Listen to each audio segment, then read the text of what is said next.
Guys, nangatog ang tuhod ni Mikey Williams sa hambalos ng silent ban. Biglang kumambyo ang PhilAm guard nang padalhan ng talk and text ng termination of contract notice.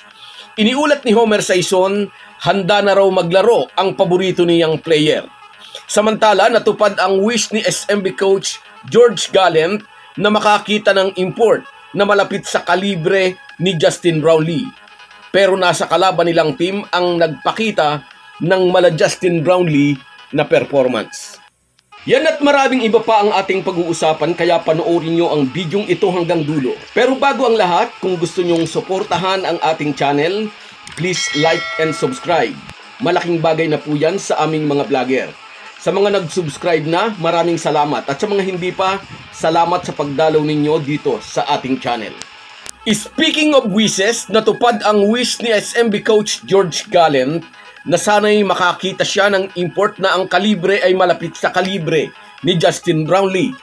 Ang problema, ang nagpakita ng Justin Brownlee-like performance ay hindi player ng SMB, kundi naglalaro para sa kanilang kalaban.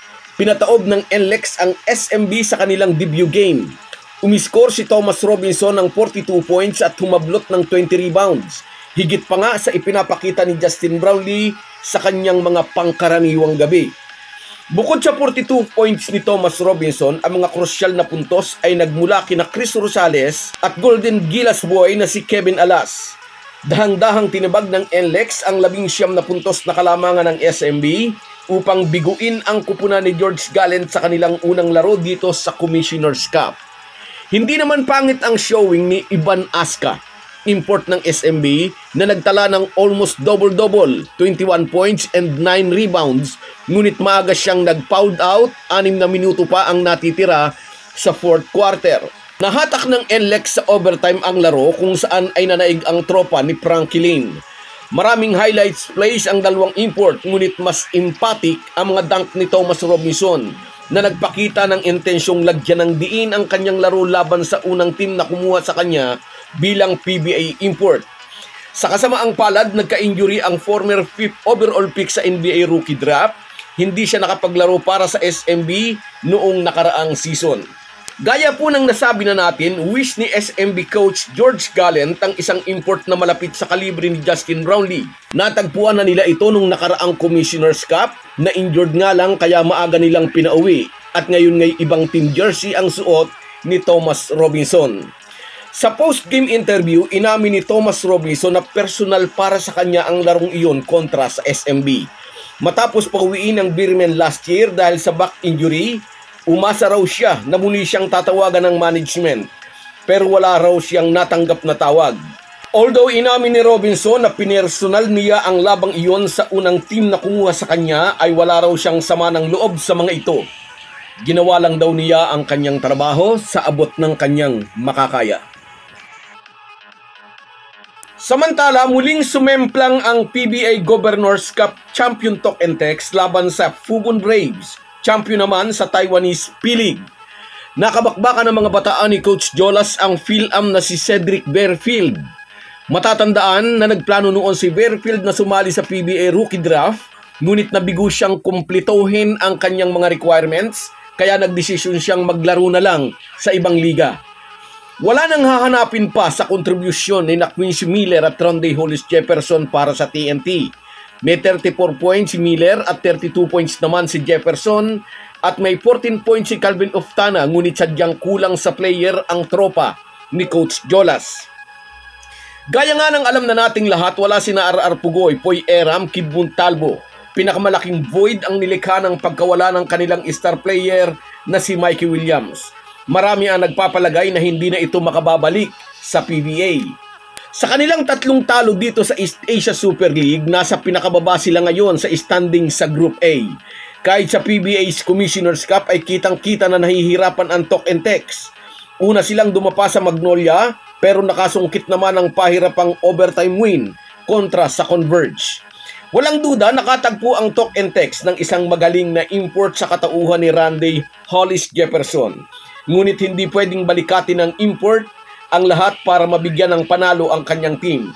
Kahit naman sa ang larangan kailangan ng isang star player ang suporta, kailangan ni Jefferson ang mga kakamping may tira sa labas para mapaluwag ang shaded area dahil doon ito deadly.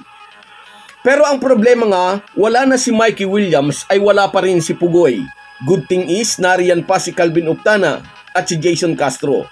Wish natin na sana'y madaling makarecover si RR Pugoy dahil kailangan siya ng kanyang team. Hindi natin alam kung ano ang iwiwis natin para kay Mikey Williams dahil marami talagang nainis sa manlalarong ito. Teka lang, ihahabol na natin ito. Mainit-init pa mula sa kolom ni Homer Saiso ng spin. Mukhang lumambot ang kokote ni Mikey Williams nang matanggap ang termination of contract letter mula sa Talk and Text Management. Nagpapaabot na ng mensahe ang kampo ni Mikey Williams na handa na raw itong makipag-usap. Gusto na raw nitong maglaro. Bigyan lang daw ng numero. Hindi natin sure kung numero ng telepono o numero ng bilang ng mga zero sa kontratang hinihingi nito. Sa kung anong himala, baka raw biglang magkaayos na ang dalawang kampo. Biglang lumambot ang tuhod ng nagtitigas-tigasang PhilAm nang ma-realize niyang hawak siya sa lieg ng Talk and Text Management. Hindi ang kabaligtaran. Tambot na rin ang tono ng panulat ni Homer Saison. Wala na siyang binabanggit na ready to do something else si Williams o may option itong maglaro sa NBA. Dagdag pa ni Homer Saison, taliraw ang kamay ni Williams dahil hawak ng TNT Team Management ang rights ng paborito niyang manlalaro. Nahihirapan daw ang Talk and Text na ngayon ay may 3 ng diretsyong talo sa East Asia Super League at may isang panalo isang talo sa PBA. Obvious na gustong ipahiwatig ni Mr. Homer Saison na kailangan ng TNT si Mikey Williams. At lumambot nga ang kokote ni Mikey Williams nang makitang hahambalusin na siya ng kamay na bakal hindi lang ng Talk and Text kundi pati na ng PBA. Pero marami ang naniniwala hindi na dapat bigyan ng second chance ang ganyang klaseng player. Napipilitan lang bumalik yan para makaiwas sa hambalos ng silent ban. Hindi na yan maglalaro ng maayos. Magpipitex-petex na lang yan, tatapusin na lang ang kontrata para lilipad na papunta sa team na gusto niya upang doon naman maghasik ng lagim. So guys, yan lang muna. Hanggang sa muli. Bago tayo magpaalam, may imekos-mekos na natin ang ating shoutout. Shoutout kina George Dordas, Bossing Echu de Grey,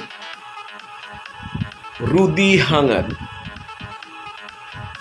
Benedicto Ogoso, Rosemary Juan,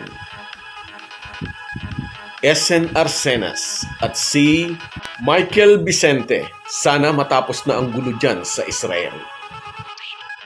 Kahit gaano po tayo kabisi ay huwag po nating kalimutan ang ating buhay espiritual. Lagi po tayong magpasalamat sa bawat araw na dagdag sa ating buhay. Malaki po ang maitutulong ng pananalangin araw-araw. Isang paalala po mula sa inyong Halo Halo Sports Republic.